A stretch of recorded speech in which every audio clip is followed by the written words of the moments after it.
enhlizweni nasemqondweni baba sibe nokunakelelana nokukhumbulana njalo siyakubonga ke Nkosi sifihle baba esandleni sakho siyabonga manje amen.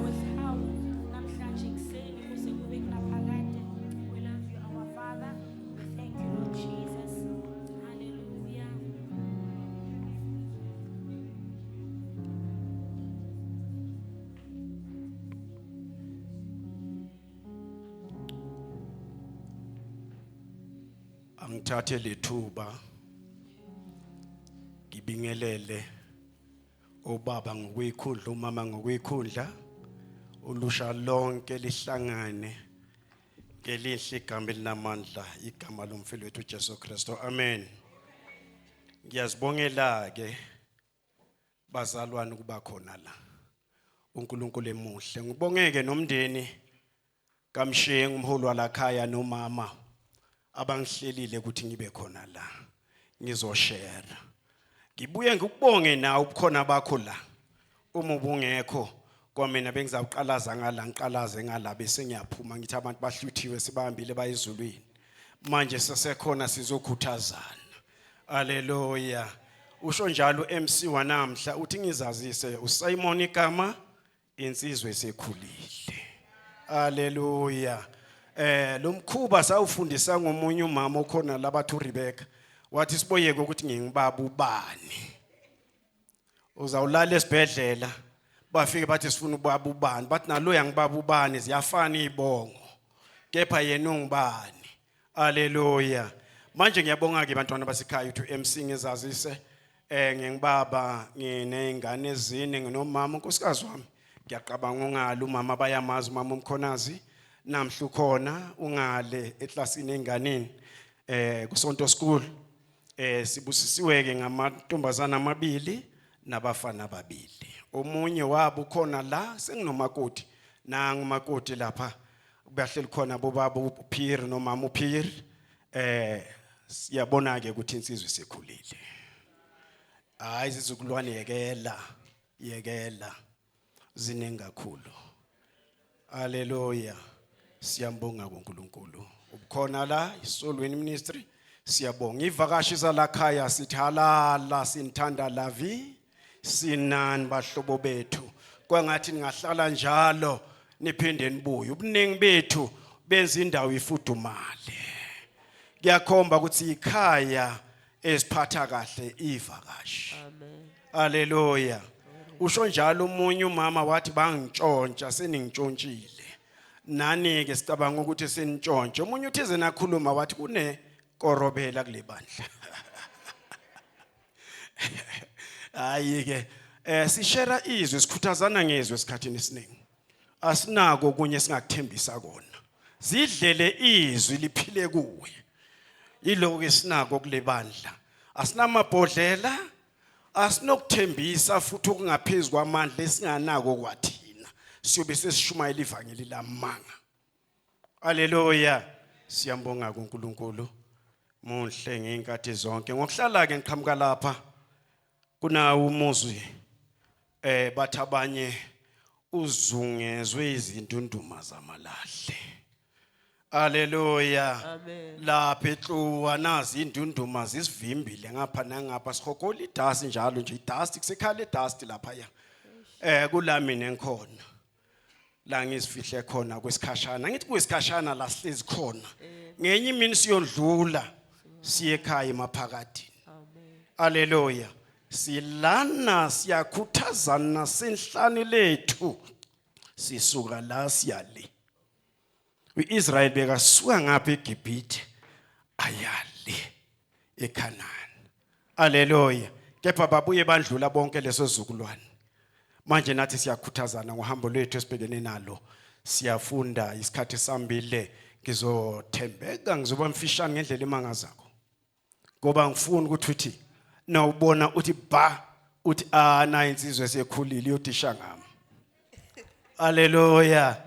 Ngizoba mfisha vele sekushiwo la khaya sekunikeziwe isikhathi uma ubheka kuthi singena sithi bye bye. Haleluya. Yeah. Bathi asisahlali waya singaze siphazanyiswe uthi baba hayi ngoba singamagwala. ngoba umhlaba umekabi. Siyabonga ke usekhulumile usekretary walakhaya wathi kusabhadala umuntu oyedwa. Ake sibhadaleke ngoba phela thina sakhula ngalesa sikhathi abobaba bebangadlali nabantwana babo. Ungeke umbheke navela sekufika ibhubezi usuyoqasha. Nasi isikhathi la siyodlala nabantwana bethu sidlale nezizukulwane zethu. Amen. Angithi ke sidlale nje sidlale nabantwana bethu uzwe nekrempi phethu uthi hayi mara ngiyadlala ngiyaqinisela. Ngoba kuyisikhathi kumele sidlale nabantwana bethu. Obaba asibona opelepele asibona laba abobaba enibaziyo ngoba umkhulu wenu singabahlukile. Siyathanda ukuzodlala nani sijabule nani. Ningasikhulumi kahle sesilela ubuthongo bogqina uzame nokusiduduza kanti uyazi ukuthi hey bubaba upelepele sekahambile. Awukhuluma iqiniso ukuthi hayi yena ngiyamazi bese sesidlala la khaya angazi ngimbone satshintsha ubuso nalo usuku sizodlala silibandla. Siyazibongela ukusihlelela ukuthi izo nabo bani nani futhi nezizukulwane zethu siyambonga nabo akunagogo phela kaJesu akunagogo. Uzwile basho ukuthi ayi ukhona omunye untombukulu bekajikajika la bayithi uyicelebrate. Siyazibongela. Asingene endabeni masinyane bese siyahamba sibheka indaba kaAbraham. Siyayikhumbula leqhawe uNkulunkulu lakhuluma ngalo la eBhayibhelini elithi iBhayibheli ngokukholwa kwakhe nathi singabantwana bakhe. Haleluya. Siyafunda ke mama uyasifundela. Asifunde mama kuqala kuverse 1 sime kuverse 4 siyincenge le ndaba masishane. Sifunda kuGenesis chapter 22 uverse 1. Isihloko sithi ukuyalezwa kukaAbraham kokunikela ngoIsaka. Kwathi emva kwalezo zinto uNkulunkulu wamvivinya uAbraham wathi kuye Abraham, yena wathi ngilapha. Wayesethi thatha manje indodana yakho eyodwa oyithandayo uIsaka uye ezweni laseMoriya unikele khona ngaye abe ngumnikelo wokushiswa entabeni ethile engiza kukutshela yona. uAbraham wavuka ekseni wabophela imbongolo yakhe wathatha ezimbili ezincekweni zakhe noIsaka indodana yakhe waqanda izinkuni zomnikelo obuza kushiswa. Wasuka waya endaweni uNkulunkulu abemtshele yona. Ngosuku lwesithathu uAbraham waphakamisa amehlo akhe wayibona indawo isekude. Haleluya. Salukhuleka mama. Baba izwi lakho Nkosi linamandla liyaphila uNkulunkulu namandla onke. Sihleli phambi kwakho Jehova nale Nkosi yami lithuliwe kithi. Ake uNkulunkulu lenze umsebenzi ekujuleni kwenhliziyo zethu wonke ozile namhlanje kube Nkosi yami nokuthile aphila ngakho uNkulunkulu namandla. Sibonga konke Nkosi sikunikela kuwe in the name of our Lord Jesus Christ. Amen. Amen.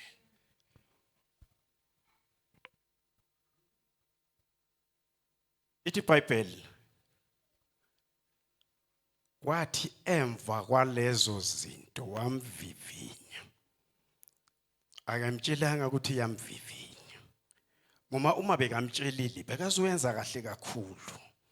Iziphi lezo zinto? Siyakhumbula uma sifunda iBhayibheli.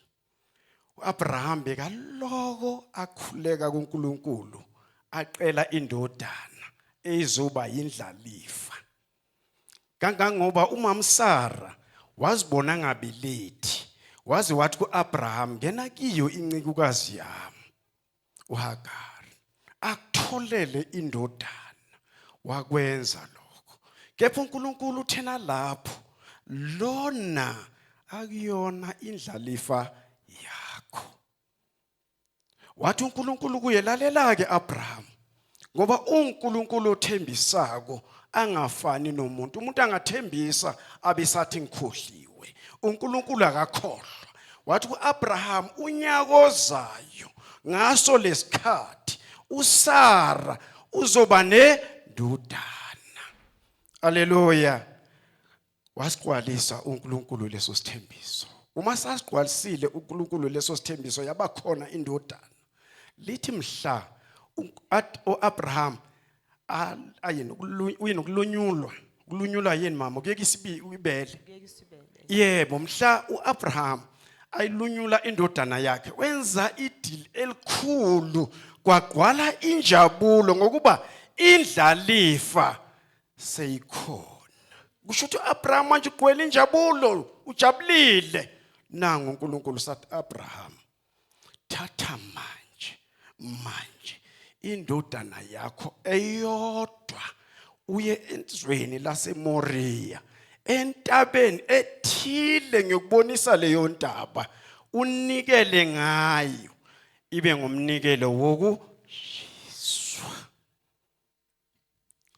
yini uNkulunkulu asilethela yona la uletha uNkulunkulu indaba yokuthi Abraham indlalifa ingakabanga khona ubungithanda ngenhliziyo yakho yonke ubungithemba ubukholwa kimi nezwi lami Abraham ubulikholwa ulalela ulenza sesifikile isikhathi manje Abraham kuhlukanisa lesipho bosikhalela sifikile khetha ke Abraham ukuthi mina nendodana yakho ubani nomthandako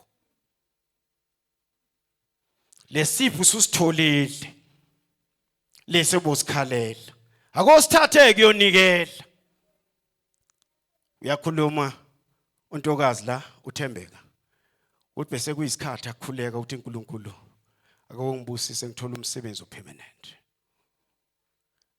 lalela ngenkathi usakhuleka uyifuna leyo nto leyo ubujulile kuNkulunkulu unesikhathi noNkulunkulu usuyitholile lento ingabe lo thando bohamba nalo noNkulunkulu ngalesa sikhathi lisayofana na noma sekukhona utshintsho siyakhuleka namhlanje abanye bakhulekela abayeni ngifuna umyeni ngifuna umakoti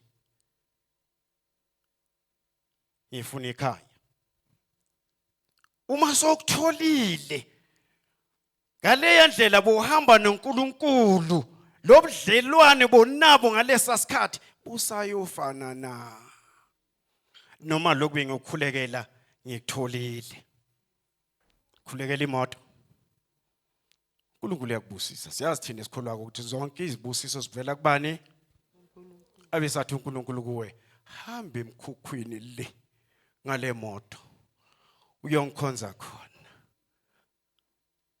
awuyothi le moto yami le yakule ndawo ayiyo khona ukuhamba na uyoyithatha le moto uye ngayo lapha kule ndawo uyomdumisa uthi ungafiki lapha kule ndawo ungidumise kuphela uthi nikela ngoba Abraham uyokhuphuka intaba nendodana kulolo hambo lakhe ayolikhuphuka nendodana ayikho indlela kumele bahambe bageka kepha ngoba uNkulunkulu uthi izintabeni ngiyokukhomba yona endaweni ethile azafinyelele kuleyo ndawo uNkulunkulu amkhomba yona uyazivivinya uNkulunkulu afuna ukusibona ukuthi ngendlela besijule ngayo ngalesa sikhathi uma sesikutholile tholile ikhaya lami ngizoza la hayi mina ngisaklina ikhaya lami bazalwane ngizonibona haleluya mina ngiyasebenza ngithe uma ngibheka le ndaba yaqishe yangibamba izolo bayangifuna bengisebenza izolo bayangifonela but hey sicela namhla futhi usincede lapha ithi usina ibreakdown ithi manje lesiyangibamba namhle lentshumayelo ngoba manje singogijimisa idouble yangosonto uNkulunkulu uthize namhla ngifunekala ngithi hayi yangibamba le ngithi manje uNkulunkulu ngiyokhuluma indaba engibambako ngithi qhana ngithi kusasa khona hayi ngiyaqolisa angiyi futhi ngitshela ntambama ngithi angiyi ake nibiza abanye ngoba uNkulunkulu uyathanda ukuthi nasiphile lesipho isipho masingabi ngaphezulu kwakhe amen yakhuleka enye intongazi ebusheni ihamba nabo mama esebakhulile ogogo bavuka ekseni ubusi nangi nabayokhuleka bomama ekseni njalo ngo5 busa kakhithi ubuso uma kuziwe enkonzweni qishe ngoyoqala yakhuleka buso ukhulekelani ngikhuleka lothu uNkulunkulu angibusise ngumyeni ngithe kuye khumbula uNkulunkulu siqala kuNkulunkulu wenzani uyakufeza uNkulunkulu uzosinika akasilethanga ukuthi ibe umakhala njalo size siyosithela egodini uyambusisa ekukhulekeni kwakhe uthi yena nakhuleka uqela ubaba wakhe uNkulunkulu azomupha yena abe ngumfundisi uNkulunkulu yamupha kepha ubaba akasiyumfundisi kuyahamba ngoba inkonzo bekakiyo inendawo la icecesha khona abafundisi baba uyahamba uba ngumfundisi kuba nje ekhaya zonke izinto ziyahlangana busisiwe bayabuza omama bathi busisiwe njalo ubungakhuthi ekseni emkhulekweni kanti busisiwe manje sekwenze njani khumbulani sekuthi senginomyeni senginomndeni lesasibusiso sesingaphezulu yahamba ubusisiwe iminyaka iba mithathu yabusiseka futhi uba nezingane ezimbili kepha eminyakeni emithathu lo yamshado wanqamuka ubusisiwe kunobabuyele emuva alungisa indaba noNkulunkulu ubusisiwe uyaduka uyemabandleni laphathisako sekayophatha ubusisiwe aphatha izinto asitshela ukuthi uyobuyisa lesasipho wasipha uNkulunkulu qha uNkulunkulu sebonile ukuthi qha simthanda ngoba siswele singathi singathola bese siyakhohlwa lesibusiso asinike sona sibe ngaphezulu uNkulunkulu abe ngaphansi uyakhumbula umbhali wathi nabuza uJesu athi iyo yonke lo miyalo umuphi wokuqala na uverse 29 kuMark chapter 12 yizwa Israel uNkulunkulu munye verse 30 uyithanda inkosi uNkulunkulu ngayo yonke inhliziyo yakho nangawe wonke umphefumulo wakho nangayo yonke ingqondo yakho nangawo onke amandla akho njengoba bowenza ufasta ngempela bowenza wenzisisa akunokuthi uma sekulungile bese le yankonzo uyikhiphela ngaphandle isesenjalo siyomkhonza size siyosithela usho njalo umama uSigudla wathi mawungalovi phela ngamabomu ngoba uzojwayela ukukhuluma amanga endlini yenkosi kanti wena ngalesa sikhathi usazifuna izinto ubungalovi nobuholi bengathi nebukhuluma lapha busho ukuthi hayi siyamazi ukufasting besimbona siyamazi emakhaya besimbona angithi babakho ukubhekile ubabshabalala ukuthi wenzani siyamazi uma sineze inkonzo emakhaya nomaphi nangu yena kepha ngoba manje sekulungile isipho sibambile ngikhulekiseni ngifuna lokho bakhulekisa nawe wasithola emva kwalokho senza njani siyohlala yini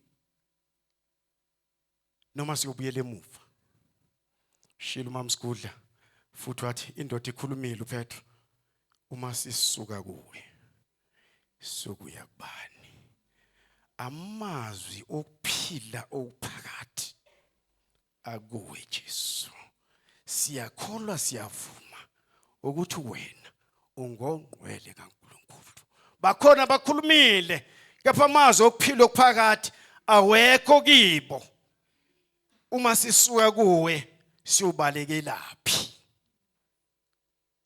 uyakhuleka uyakufuna lokho okufunako uzokunika uNkulunkulu akasidalanga nje wasilengisa wasiguqula inhlekisa uzosipha bheka uverse 2 lithi wavuka ekseni wabophela imbongolo wathatha nezinceku zakhe ezimbili wathatha noIsaka waqenda izinkuni ezizoba umnikelo wokushiswa base bayahamba.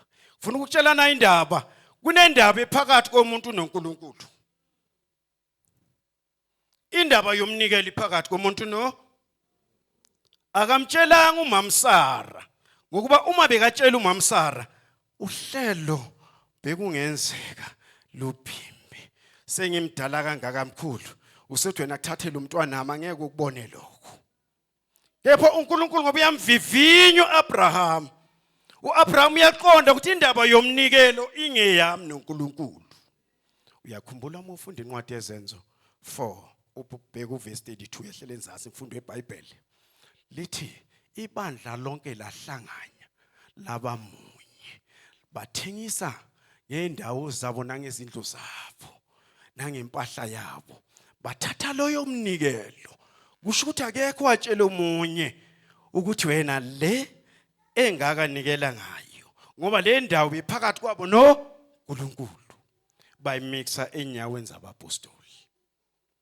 Bese lithi iBhayibheli uma ehlele enzansi uverse chapter 5 ehlela phansi kunendoda bekungubani Ananiya anomkakhe uSafari nabo bathengisa ngendawo yabo. Lithi iBhayibheli kubhlungu bagodla ingxenye yemali nomama kwazi lokho. Uyabona sekhona ongenile lapho kule ndaba. Benzani bagodla ingxenye bathatha ingxenye ubaba wayimikisa boPetro bebangekho wayibeka ezinyaweni wambuza uPeter wathi ithengiswe ngokungaka na? Yebo ngokungaka. Yini uvumela uSathane ukuba iqhwalise inhliziyo yakho uqamba amanga kumoya oyingqwele? Lisekhona belingekho kuwe yini? Selithengisiwe belingekho emandleni akho yini? Awukhohlisanga abantu, ukhohlise uNkulunkulu. Lithi iBhayibheli yasiyawa indoda yafa. Insizwa zangena zayithatha zangehlela umngcwabo ukuthi baba ufile uzongqwatshwa kuphi. Savele zayigubhela. Wafika umama emva kwama-hour amathathu hambela phezulu ngoba kusele ekhaya yajatshulwa naye wafika uPetro ambuza loyo mbuza usho mama lithengekiswe ngokungakana? Wathi yebo. Wathi uPetro nimlingelani umoya oyingqwele. Kusho ukuthi malithengiswa ngendlela bona bebaqabanga ngayo bebaqabanga ukuthi lothengiswa ngemali encane kanti kuzothengiswa umoya oyingqwele yothinta umthengi athenge ngokukhulu babona sekufanele bona ukuthi bazithathele bona. Uyongivumela uma ngithi kuwe namhlanje indaba yomnikelo indaba yomuntu noNkulunkulu. Ngane nangithi kuwe awakaphakamisa isandla othi uma kuthiwa siyanikela manje washona kumunye athi ngiphe ngakana inikele ngengakana. Kepha kekho yiloyo naloyo uvumelene nenhliziyo wathi ngiyakhona ngoba uma ungavuli wallet yakho umuntu hayi ningangaka sekubhimbile. Manje lalela nathi singabantwana bakaNkulunkulu singawela kule ngozi yaka Ananiya. Kanjani kanje? Ushona emntwini noma ubaba wakho noma umama wakho umuntu ongekho esikhathini esiningi endlini yenkosi. Uqela imali yomnikelo. Uqela imali yani? Bese akuthi qaqaba nge1000 rand. Bese uyayibheka ubungalindelanga i1000 rand wena. Uthi uqela imali yani wena na? Bese uyayithatha uyabheka enhlizweni bese kuvuka idingo. Le ngavala lapha. Le ngavala lapha. Kezwakala. Umoya oyingqwele uthintele umuntu. Wathi makakunike le1000 nawuze wamangala. Uhlala uyiqela imali ekhaya. Engaka ukwazi ni ngiyothenga engaka kuvele kuthiwa imali uyabona nawe. Namhla bakuthi 1000 bakuthi bhu. Uyazibuza ukuthi hey imali nengikhuluma ngomnikelo ziyakhipha la ekhaya. Uyeza uhamba phezulu umoya oyingcwele ubhekile uthi ngimi ngithambise le yanhliziyo ngiyayifundisa ukunikela uthi buy 100 rand 900 rand ngifanele hambela phezulu usuyophinda ngenye imini ubonile ukuthi la khaya ziyakhipha ngakhuluma ngomnikelo ziyajika izinto ziyajika nenkulumo ayisafana le yangale yamini kungaba njani akutshela ukuthi wena ubona mina njalo ubona imali yomnikelo wakhuluma kanje namhla kwenze njani umoya oyingcwele uyakhumbula ukuthi wena wakhuluma manga wena ngami mina ngathambisa usowudla ngami ngoba umoya oyingcwele uthinte lapha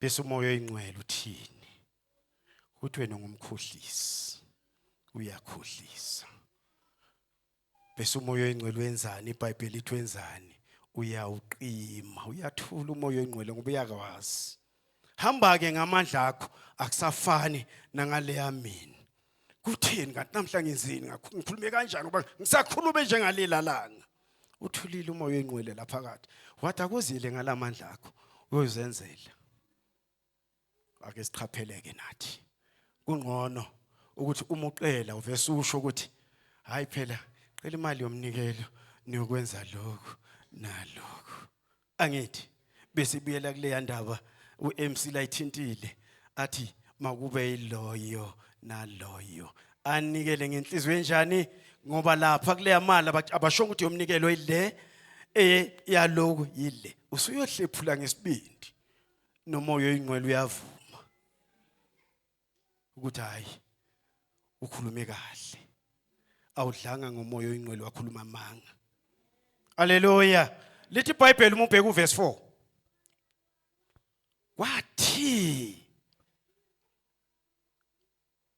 ngoba uNkulunkulu wenze le ndaba ukuthi ingabi indaba ukuthi Abraham ithi gidigidi isheshe bahamba amalanga amathathu 3 days bayahamba baya kule ntaba bonikela kusho uNkulunkulu wenzelani wenzela ukuthi abe nokuyisola ningabe uyayisola endleleni angavisi kwangathi kusheshe kwenzeka ngoba makusheshe kwenzeka angibhekanga isikhathi uyabona ngeziphutha hayi siyosheshisa siyaphuma manje ngokuba uma lento yenzeke masinyane bekazoyisola emva kwesikhathi uyakhumbula noIsrael naphuma eGibhithe lithi iBhayibheli ngendlela yamaFilisti bekangahamba afike namuntu uIsrael kepha uNkulunkulu wamhambisa iminyaka enhlanu amvivinye ukuthi Israel umthanda kangakanani uIsrael umkholwa kangakanani uIsrael uyawabona amandla akhe kepha lithi iBhayibheli indleleni wanda ukukhononda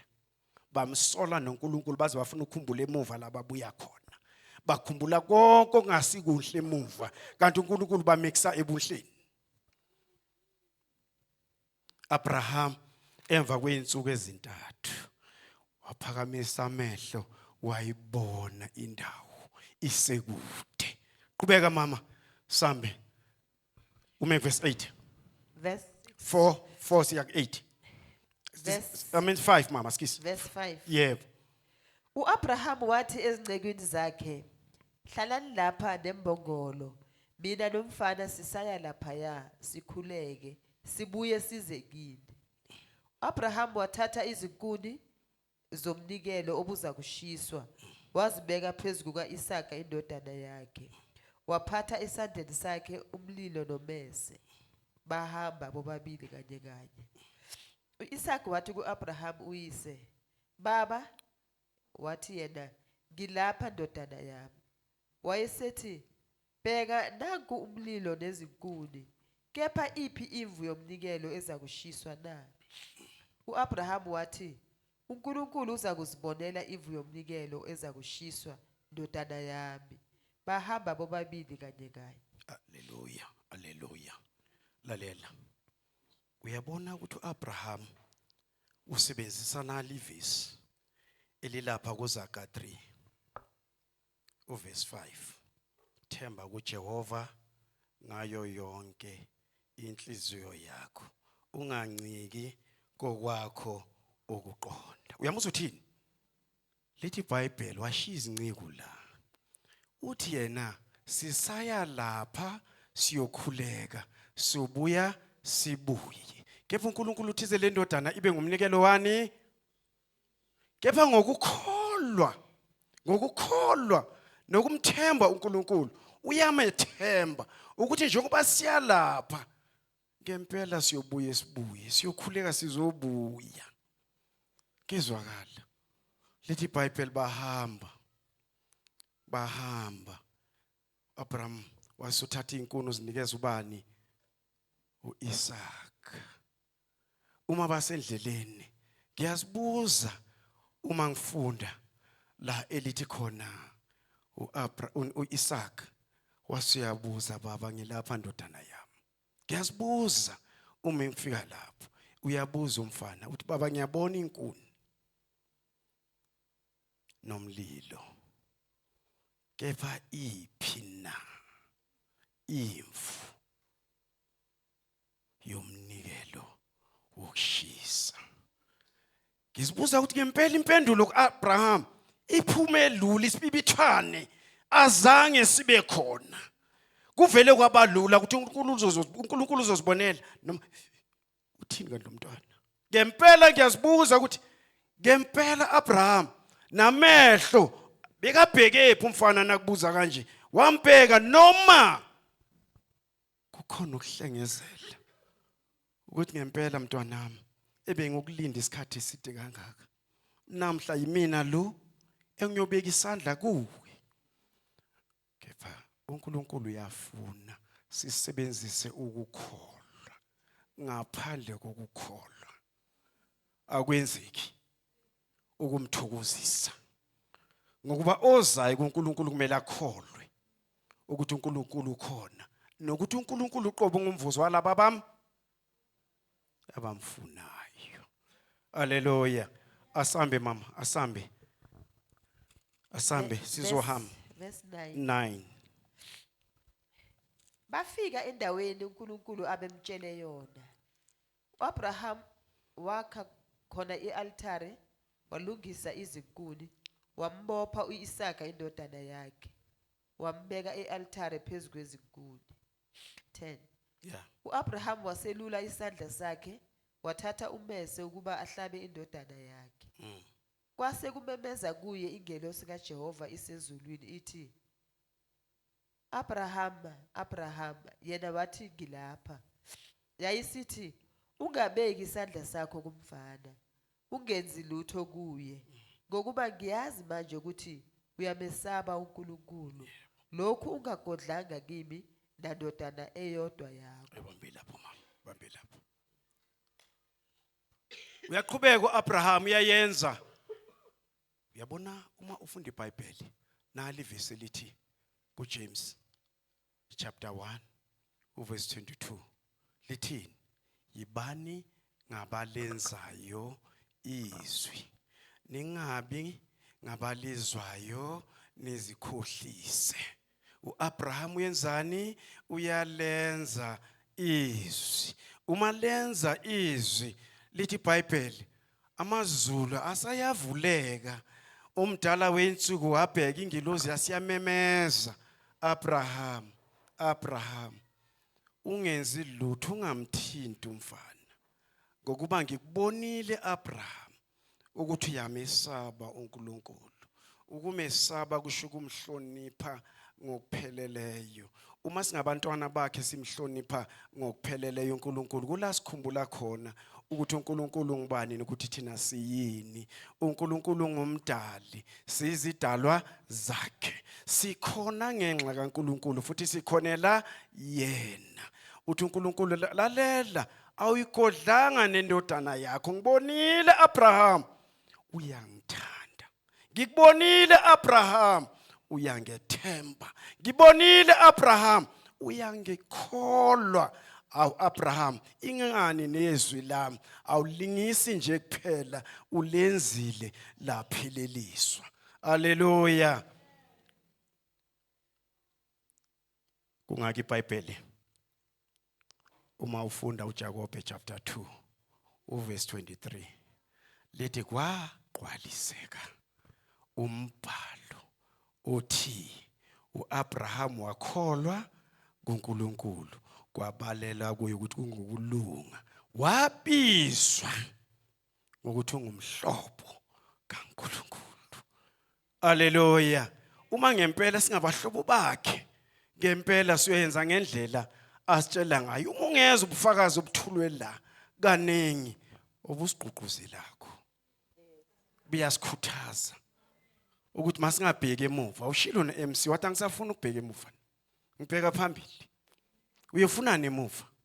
Sekushunyele kangaka la khaya kwakhuthaza kangaka, ngaphandle ukuthi awulifundi vele iBhayibheli usenkingeni. Kepha la khaya siyakhuthazwa ukuthi masilifunde thina sonke. Haleluya. Ake siqhubeke mama. Verse 14 13 simfundele ma. or verse 13. uAbraham waphakamisa amehlo akhe wabona, bheka ngasemuva inqama ibhajiwe esihlahleni ngezimpondo zayo. uAbraham waya wayithatha inqama wanikela ngayo umnikelo wokushiswa esikhundleni sendodana yakhe. 14. Yebo. uAbraham waqamba igama laleyo ndawo ngokuthi uJehova uyabonelela. Yebo. Njengalokhu kushiwo namuhla, entabeni kaJehova kuyabonelela. Ayibambe lapho futhi mama.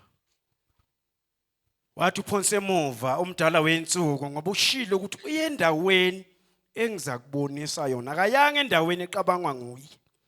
Kuleya ndawo umdala wensuku bekasekahlelile nesihlahla ukuthi ngempela Abraham uyiphelelisa lenkonzo ngokuthume yona, inqama izobanjwa la, indoda yasiphakamise emuva, amehlo emuva uyayibona. Hawu, Isaka ngaleso sikhathi uboshiwe, sekumele uyokhunyulwa. uAbraham uyayiqamba indawo entabeni kuyabonelelwa. Lithi iBhayibheli kuze kube nginamhla la kunoNkulunkulu khona, la simkhonza khona ngeqiniso, simnike inhliziyo zethu, simnike umphefumulo wethu, simnike nengqondo. Siyakhumbula ubabuzwane uyakhuluma kakhulu ukuthi masizitshintshe ingqondo zethu zingalingisi lelizwe, zigqwalise zonke izinto zalelizwe. Ake zigqwalise ubuhle bakhe bezwi nangamandla ethu, kuthi kwala ukuthi namhla ngiyi uthi ngila ngiyakhona, hayi namhla ngiyi uthi ngiyakhona. Haleluya. Amen. Hawu ngaze uhlala ekhaya ngalesikhathi sokuqala ukuyisola kasibatheni ndana ulithanda ibandla lakho, awumthanda uNkulunkulu wakho. Iba nesikhathi noNkulunkulu wakho uyakuthanda. Bashilo abanye bathi ukuvuka ekseni, ukuvuka ekseni usumazi kungomusa. Banenge abanamaplane bebafisa uwenza abakhonanga. Kangakanani wena mntwana wakhe lathi ubuwena emhlabeni buveza yena, abangamazi bombona kuwe. Haleluya.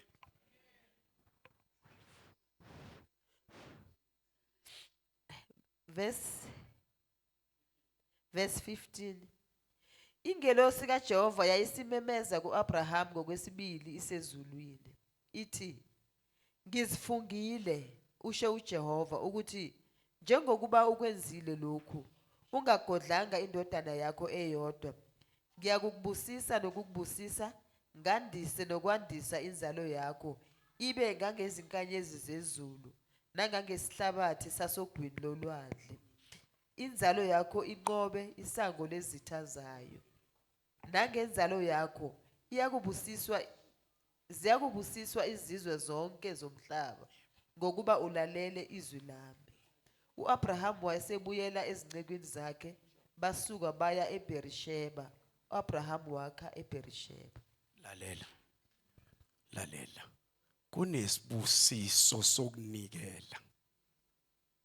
Uma sinikela kunesibusiso. uNkulunkulu uyambusisa uAbraham ngoba unikele.